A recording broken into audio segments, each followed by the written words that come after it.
Hay otro tema también que está pasando, que es la renuncia de Azucena, que ha estado hablando muchísimo, ¿verdad? En estos últimos días, en estas últimas horas, con respecto a esta situación de que pues se va y de manera muy tramposa, de manera pues muy ruin, como es ella, porque ella es una persona que sin duda alguna representa el antiperiodismo, representa a ese sector golpista dentro de los medios de comunicación, y deja entrever de alguna forma con su despedida que las circunstancias actuales tenían que ver con pues la cuestión de la censura, la libertad de expresión, todo lo que dicen que está amenazado con el presidente López Obrador. Y esto dejó muchísima suspicacia, ¿no? Se hizo a propósito, evidentemente. Azucena lo hace a propósito, porque hay que recordar que todo lo que pueda generar odio, desinformación, golpismo en contra de el presidente López Obrador y en contra de la Cuarta Transformación, se va a ocupar, por muy mínimo que sea. Y aunque haya sido una declaración que sembrara la duda y que horas después, porque ni siquiera fueron días, horas después se dijera que la verdadera razón por la que Azucena dejaba este espacio en Milenio tenía que ver con una propuesta que le estaban lanzando desde Radio Fórmula, donde ella además trabaja ya desde hace un tiempo. Tenía un espacio, me parece, como por las 6 de la tarde, y ahora va a tener un espacio que va a conducir en el turno de la mañana. Recordemos que en la radio, los prime time, por decirlo así, de audiencia, son los noticiarios que se producen y que se transmiten por las mañanas. Hay algunos que también se transmiten en la tarde, que tienen un horario importante o digamos estelar, y por la tarde-noche también hay algunos estelares. Entonces, ahorita lo que se sabe es que Azucena va a entrar a competir con Ciro Gómez Leiva, pero dentro de la propia cadena Radio Fórmula. Recordemos que Radio Fórmula tiene 2 cadenas nacionales, 104.9, me parece, 103.3. Estas cadenas nacionales tienen repetidoras en todo el país prácticamente, y ambas llegan a un número importante de personas. Su señal está amplificada para que llegue a todo el país, por eso se le llama cadenas nacionales.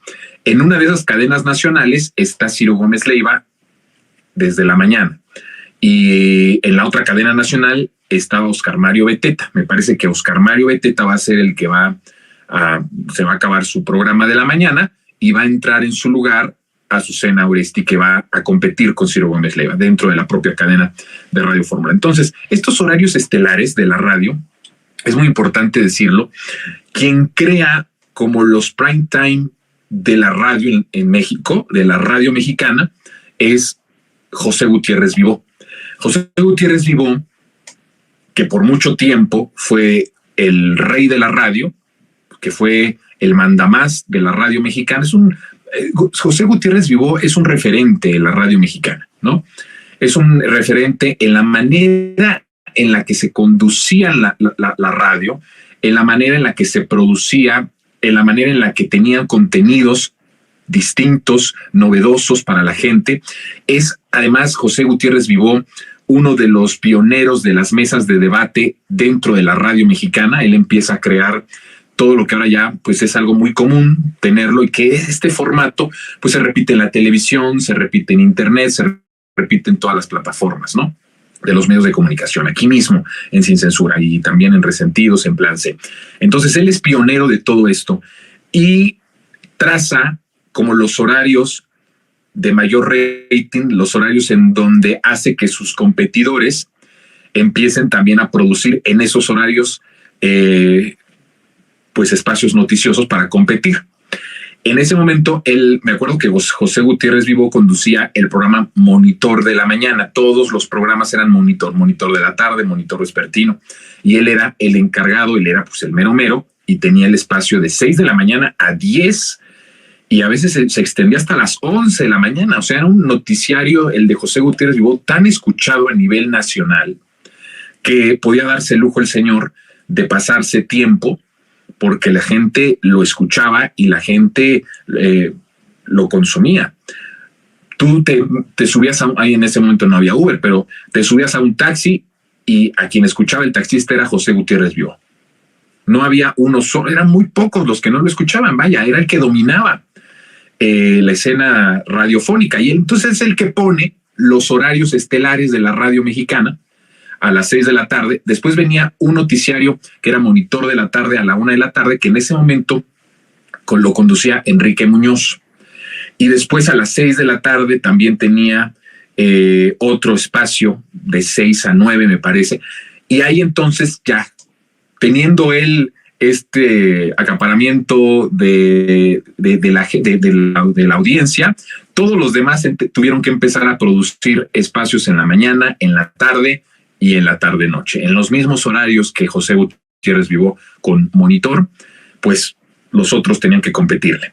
Entonces, pues bueno, esos son datos que son importantes, ¿no? Porque yo creo que hay mucha gente que le llama mucho la atención esto de los medios de comunicación. Es importante tener contexto. Bueno, pues Azucena iría a un horario verdaderamente estelar de la radio mexicana, que es la mañana. Todos los espacios noticiosos de las 6 a las 10, de las 7 a las 10 de la mañana son horarios estelares.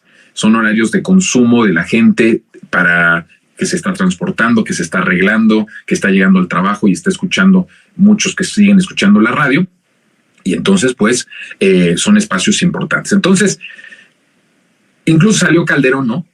O sea, qué cínico Calderón, de que él tuvo que ver, fueron declaraciones de los dueños de MBS, ni siquiera fueron de los chairos, de nosotros, fue declaración de los propios dueños de la concesionaria de radio MBS, que aceptaron que fue el gobierno el que presionó para quitarle su espacio.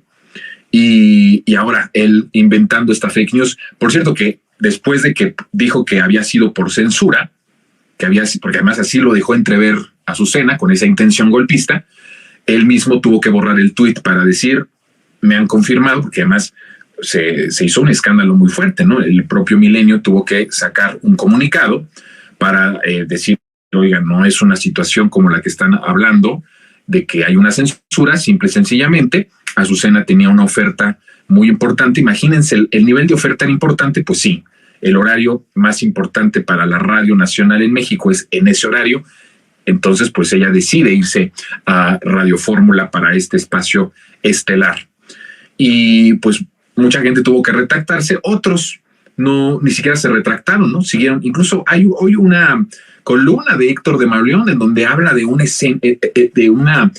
cuestión de que el cártel Jalisco la amenazó y que le dijo, dejas uno, dejas otro. O sea, es una historia completamente de estas que escriben muy bien la comentocracia de derecha, que se está convirtiendo de manera voluntaria en los cómicos del país. Fíjense nada más, ¿no?